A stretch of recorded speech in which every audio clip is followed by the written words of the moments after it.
Bring it on up. You came right through the tunnel of love. Look at them. That is so sad. Yeah, but on the bright side, they are all super adorable. Except that one. Yikes. Well, that settles it. You guys are all there. That's me. That's you. That's the Vestal. Oh, no, wait. That's the Vestal. That's you.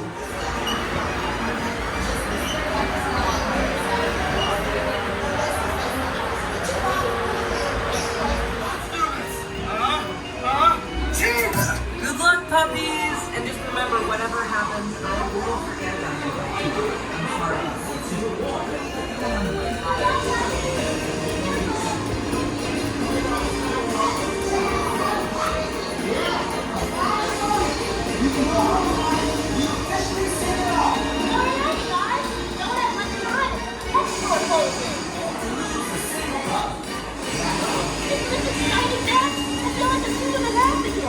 Remember to listen to Snowball. This is something I never thought I'd say. Don't be jealous. Some of us get boxes. Some of us get super cool high-tech drawings.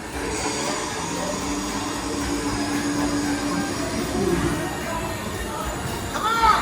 Go down and drop out. Don't worry. If you're a danger, my buddy senses will warn us.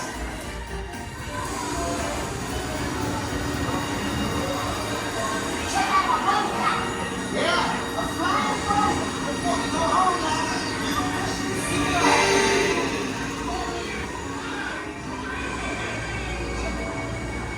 This is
I did it!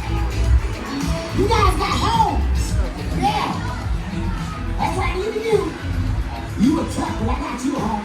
You guys leaving already? Welcome. So after I already had like half my pretzel, you like straight into that, like a pretzel and a half, and I was so happy. I was like, alright, that's great. Like the bird. You like the softer one, so I'm like, mine is soft, so I'm like, half my soft pretzel.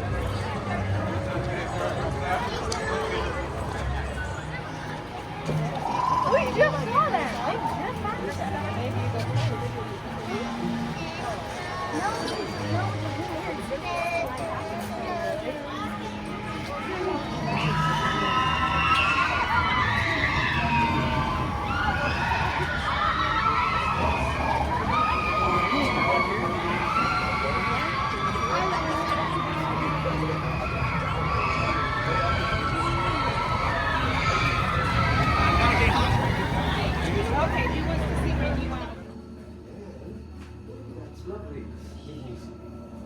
Welcome everyone to Wand Keeper's been expecting you. I'm gonna load this grouping on first, we'll be back for everyone else, so please.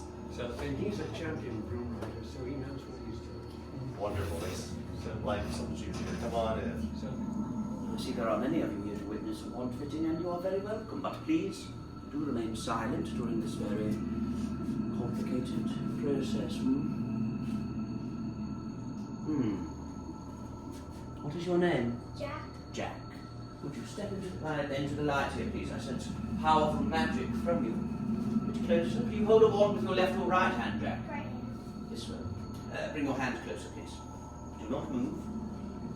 As you may know, here at Ollivander's, we make our wands from wood. Only certain woods of wand quality. And within each wand is a core of a powerful magical substance. At Ollivander's, we use unicorn hair, phoenix tail feather, and the heartstrings of dragons. No two wands are ever quite the same, just as no two unicorns, phoenixes, or dragons are quite... I did say, do not point your wand at it. Use your wand to guide it closer, as you say the words, Accio, ladder. Accio ladder. Quite all right, Felipe Cancote. This is not your wand. Back to the light, though, we have just started, Jack. I see that you are a Gryffindor. That would have to be part of. Do you play Quidditch by chance? Yes. Which position do you like to play? Going for the snitch, yes? No. But the flowers, do you see them up there? Let's give them a drink of water. Point your wand at them. Now this time move your wand in a wave. As you say the word Aguamenti. Augmented.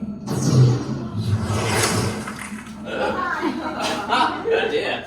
Not what we wanted, not to worry. Wands and the dance range. Can't wait to meet you. Welcome back, you all. All right, let's begin, shall we?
Bye, bye, bye. Hey, hello. Nice to meet you. Yeah. Yeah, be real.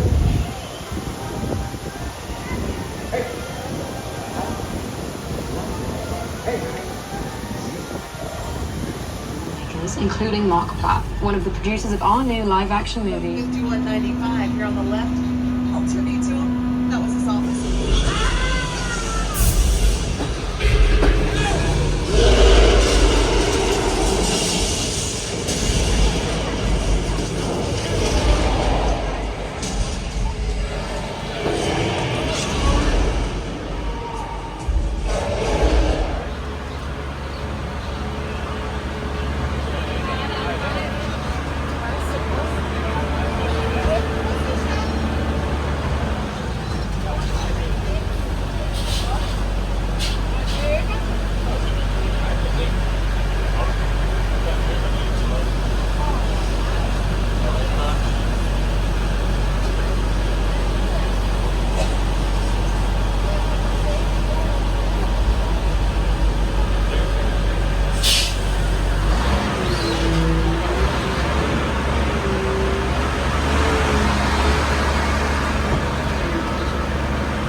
Jail, saloon, whatever you can need to make a good old-fashioned Western.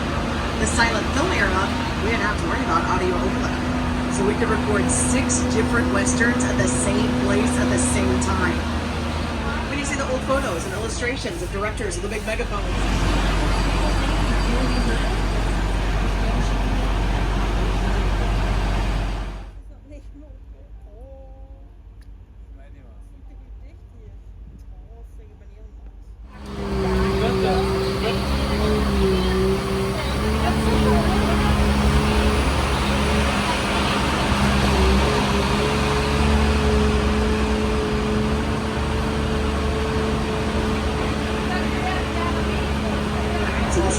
We're still going to drive past the sets where they're filming for the Burbs, but first, they're actually going to let us sneak inside here and take a look at one of our sound stages. We got a runaway subway train! Whoa, okay. Hold on, is it over? Yeah, look out!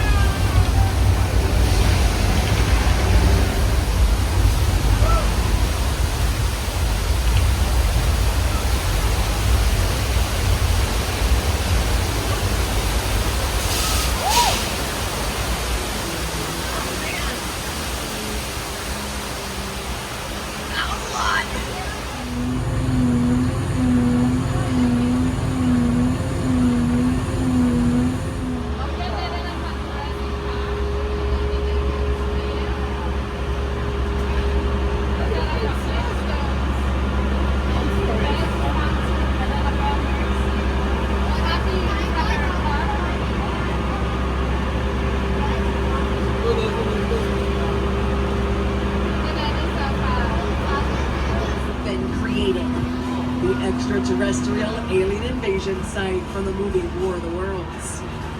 And it's not surprising the set looks so good. This entire thing was dreamt up by Steven Spielberg, one of the greatest directors of all time. And he got one of the greatest production designers of all time, Rick Carter, to execute his vision for this set.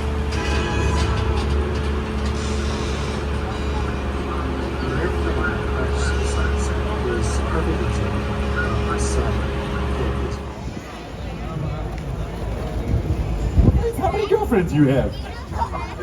Shrek? That sounds familiar. Where did I know that name from?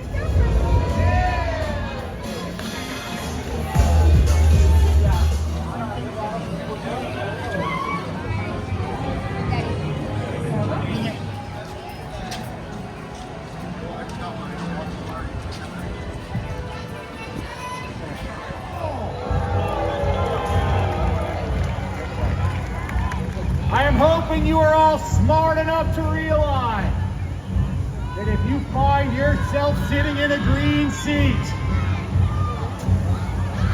there is a very good chance that you can and will get wet.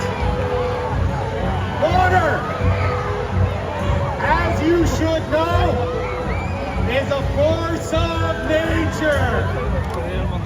Therefore, so if you are in a green seat and you do not wish to get wet, now is the time to move.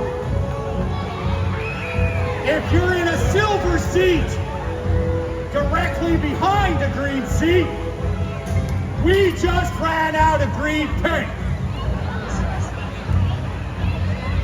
You see, I want to make sure that everybody understands what can possibly happen. Because when you look in front of you, you will see a lot of water over here. You all need to understand that a lot of that water travels over here. Well, Bats, what do you have? I made soup. You made soup? You made that soup like a... Sorry, that was late. Wake him up.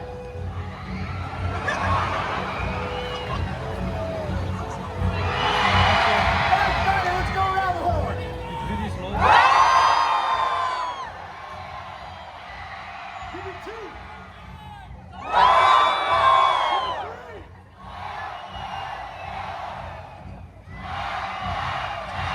On the count of three. 1, 2, 3.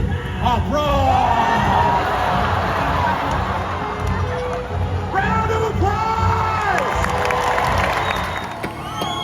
Close the gates! Mark, keep a lookout. Ellen! Sit. Come help me.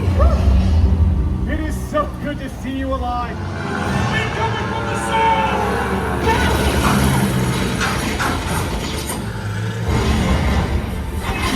Break the wall!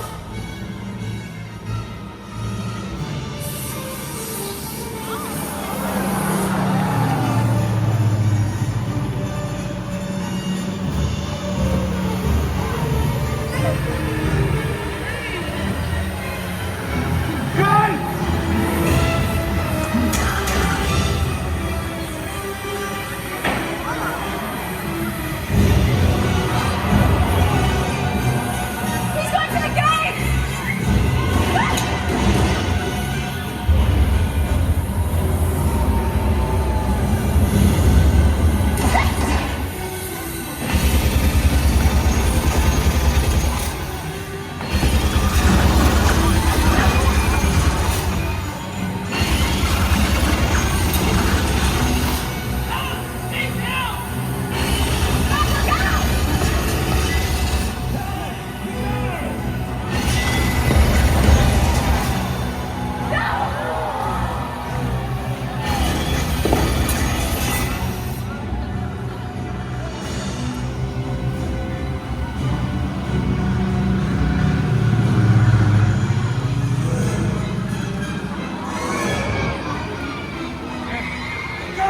Look at the girl! Outside! Hey! Where do you think you're going?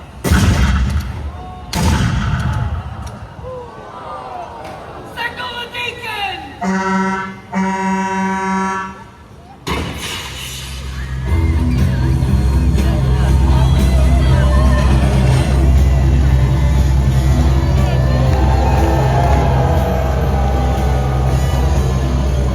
Nice work, Violet. I'll see you at the reunion. You two ready? Come on up, come on up.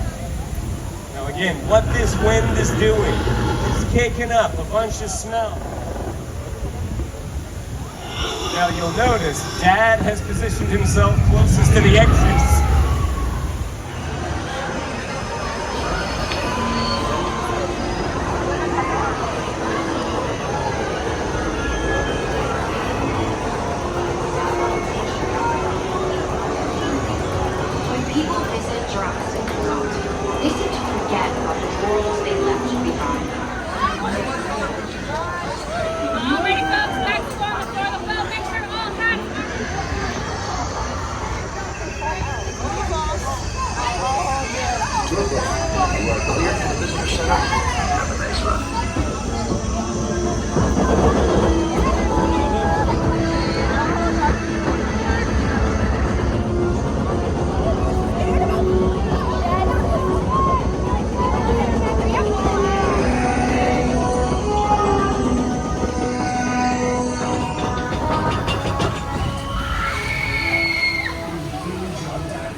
safe zone.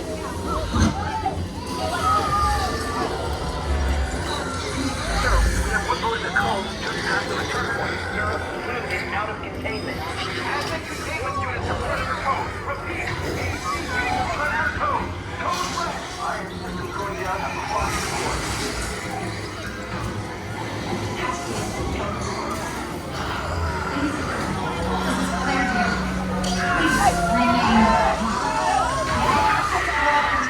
Help is on the way.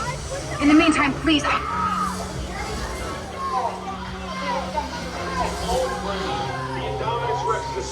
Please remain in the boat and stay calm. Asset control units are on their way. Please deploy.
This recruitment process has gone well, but I must be off. But today, I've witnessed your capacity for courage. And though we are built worlds apart, like us, there is more to you than meets the eye. Autobots, transform and roll out. Farewell, my friends. And humans, remember, freedom is the right of all sentient beings. Good luck.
even though and big owes me $5.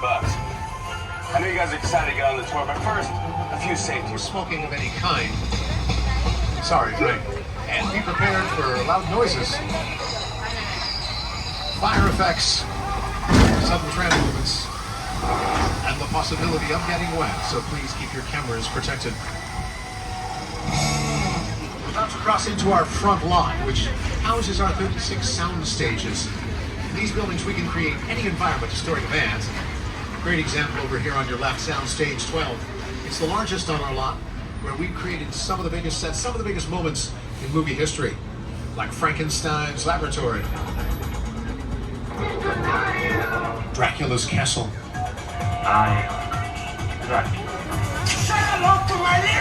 the Scarface Mansion, the clock tower from Back to the Future, the Visitor Center from Jurassic Park, the 405 freeway in Whoville, and the best party Jon Favreau's ever been to, and well, he hangs out with Tony Stark, which makes him happy. So here's what the inside of an empty sound stage looks like, folks. And about 75% of all the filming we do here at Universal is done in these sound stages we're driving past. Recently shooting in these stages, season 4 of Hacks, starring this year's Golden Globe winner for Best Actress in a Comedy Series, Jean Smart. Season 2 of Ted, from the Wild.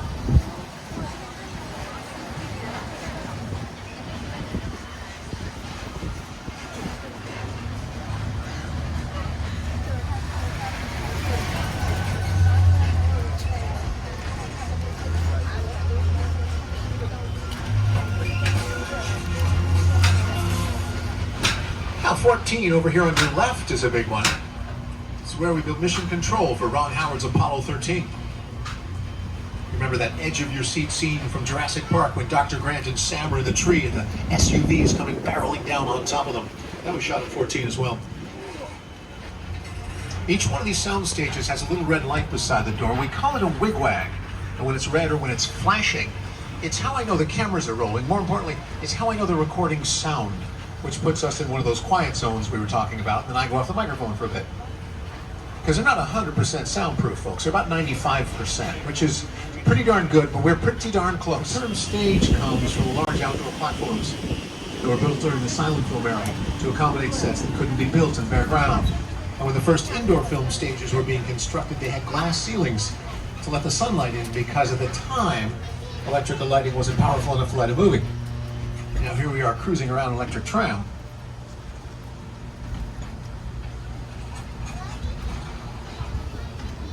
Now what are these little bungalows over here on the left, folks? Those don't look like sound stages. I tell you honestly, I don't know what those are. I'm gonna have to call somebody. How about the stars of How to Train Your Dragon? Maybe they can train me in how to talk about the bungalow. Hey there, Studio Tour. I'm Jared Butler. I'm Mason Thames. And I'm Nico Parker. You know, these bungalows to your left are actually production offices. Home to some of Hollywood's biggest filmmakers, including Mark Platt, one of the producers of our new live-action movie, How to Train Your Dragon. Everyone wave. You might be there right now. And if you haven't already, be sure to meet the iconic and beloved Toothless over in the closet. And see our movie only in theaters now. But in the meantime, here's a sneak peek. Everything you know about dragons. Hair and makeup, even the writer's room is on the second floor. All right, we're crossing into the back lot now. We shoot the big stuff out here, exterior scenes on a grand scale. Those are our Metropolitan sets over there on the left. We're going to wave goodbye to our Metro sets for the moment and say hello to the prehistoric jungle of Skull Island. Real life and sweep you up into nature. Kong literally does that. I mean, you're on board the ship, you're sailing to a lost island, you're encountering monsters. And we reuse them, changing them enough so you don't recognize them from one production to the next. Notice the windows and details on the upper floors are slightly smaller than the windows and details on the previous floors. That's another cheat. It makes these structures appear taller than they actually are, especially through the camera lens, which kind of intensifies whatever you point it at. But folks, making movies is one of the few places in life where cheating is acceptable, so we do it a lot. We cheat camera angles, we shoot day for night, whatever we can get away with. Shooting day for night just means shooting during the day for a nighttime scene. It's a cost-cutting measure. It's a lot easier to make a movie in the daytime than it is at night. It takes less time, and therefore it's less expensive. Your 12-hour day, go home, come back the next morning, and it's all set up already. That'll save you 4 hours every day. All right. Bonus points for anyone who can tell me how many bricks are in this wall on the left. You come within 1,000, I'll give you the points, but remember, we cheat because there aren't any bricks in that wall.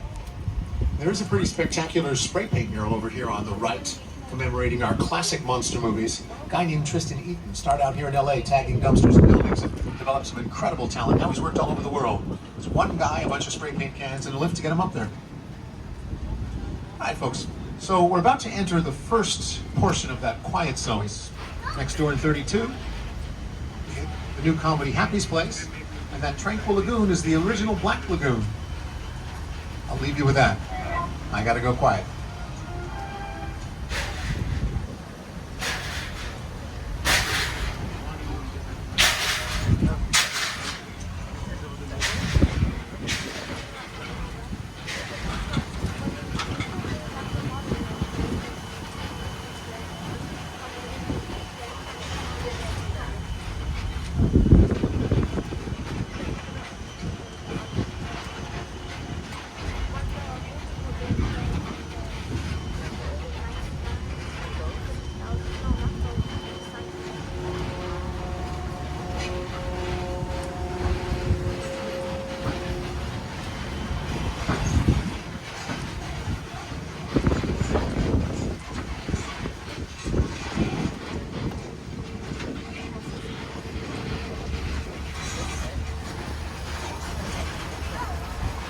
So filmmakers have to create weather. And have a look at some of the ways they do it. This is Old Mexico. Shot down here the Showtime series Shameless, as well as comedy classics like Three Amigos and Nacho Libre.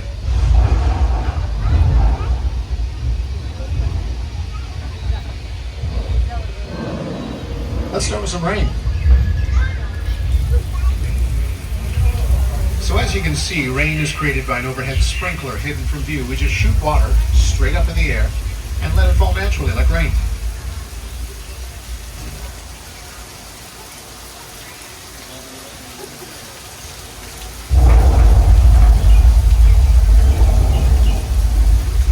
Problem is, when we get too much rain, then it can lead to disaster in the form of flash floods. And someone tells me we've got one headed right for us.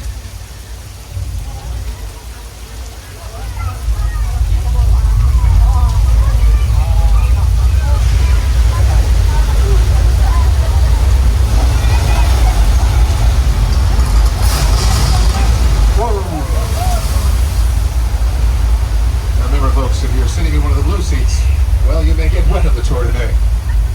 That flood was caused by dumping thousands of gallons of recycled water from large tanks on the hill.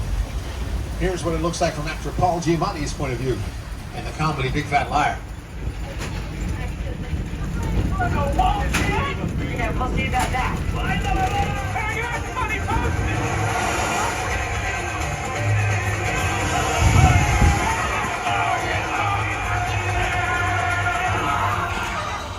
Now we're taking you back across the border and back in time to the Wild West. Shot on these sets, Quentin Tarantino's Once Upon a Time in Hollywood, starring Leonardo DiCaprio and Brad Pitt. Remember that easy breezy scene between Leo and child actor Julia Butters was shot right over here on the left, on this porch underneath that Opera House marquee. You can see there's a little saloon in there too. That's where they shot all the Lancer footage, all the stuff with Leo and Timothy Olyphant. It's a practical set, folks. Most of these sets we're driving past are just shells for exterior shots. Then the interior footage would be shot on a soundstage. But some of them are practical sets where we can do both. This street also has 6 corners. Back in the days of silent film when sound wasn't really an issue, each corner had its own bank, its own saloon, and its own jail. So we could actually shoot 6 different westerns on this street at the same time. Our cowboys always look larger than life. Part of that had to do with the way these sets are designed. Take a look around, you'll notice some of the doorways seem a little bit smaller than they ought to be. That's so when our actors stood in them, they'd look bigger and brawnier than they actually were. We also made some doorways much bigger, so some of our actors would appear more vulnerable. heyday of the Western, wall-to-wall action sorted out. All right, we're going to engage in a quiet zone again. Going to drive up past Colonial Street.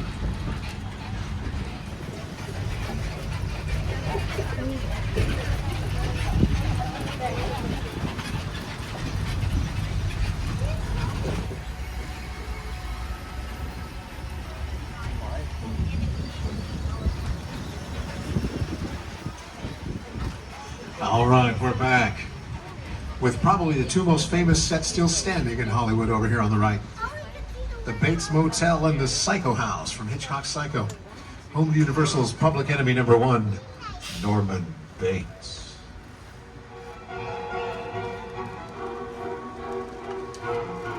Creeping character's eye, I think that's him. You guys, that's Norman Bates. I've worked here 6 years, I've never seen him. Holy homicide. Well, he's probably just helping that woman check out. Oh, she's checked out all right. Uh-oh. Now he's checking us out.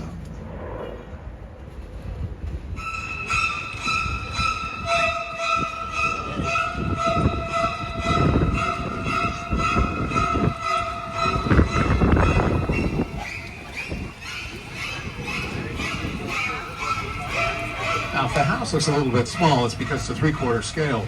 It was built that way so Norman would look bigger and more menacing when he stood in the doorway. And Mrs. Bates is still up in the window, but don't bother waving. She's always in a rotten mood. Let's do that one.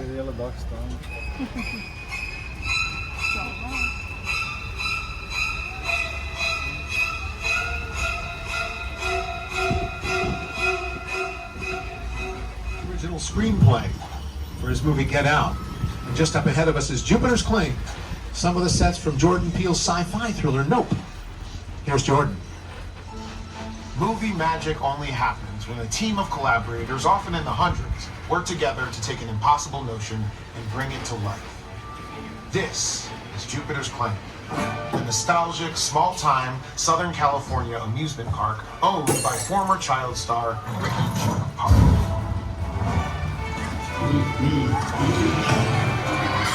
Over there, look into the winking well and have your picture taken just like the kids in that old 90s movie Kid Share. That's what this whole place is loosely based on. Remember that one? No? Glad. A little further down, you can see the brand new Star Lasso experience. Built to showcase an unbelievable new live show. It's not looking so live anymore. Anyway, behind this Hollywood fantasy of old right frontier town lies a sinister secret. Welcome to the world of no.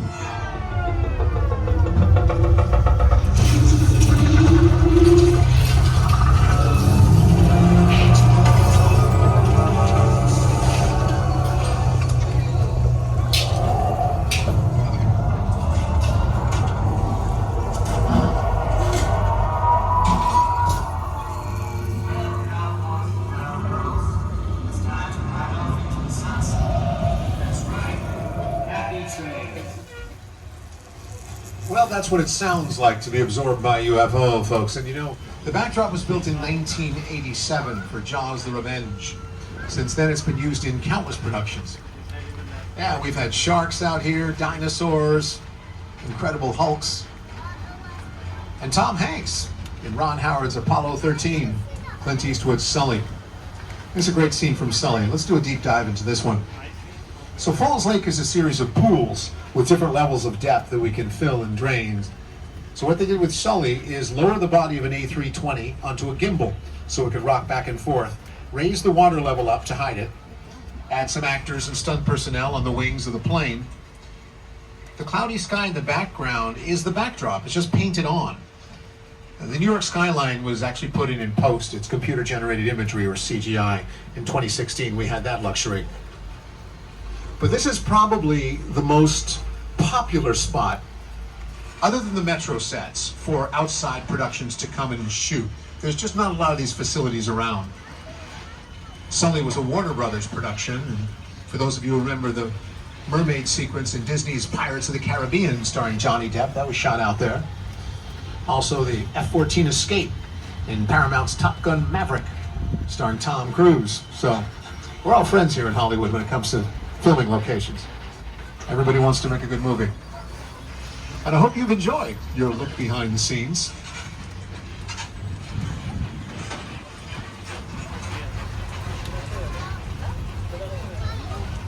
To our pass holders, thank you for being with us today. For those of you who aren't pass holders, visit the Universal box office. See how you can turn today's ticket into an annual pass and return again and again and again.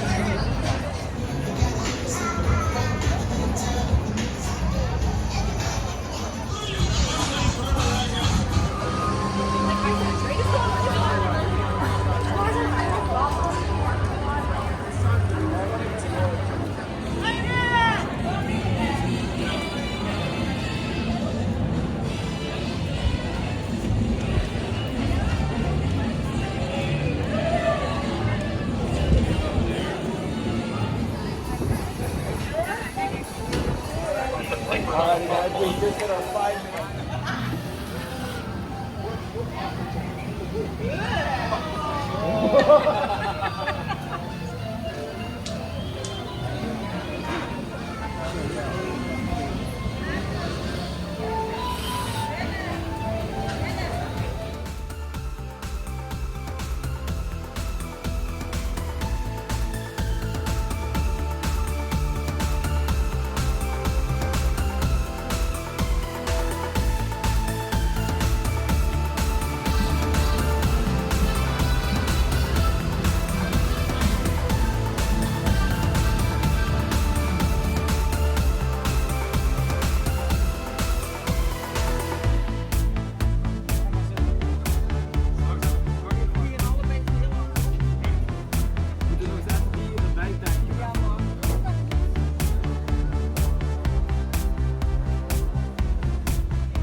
Foto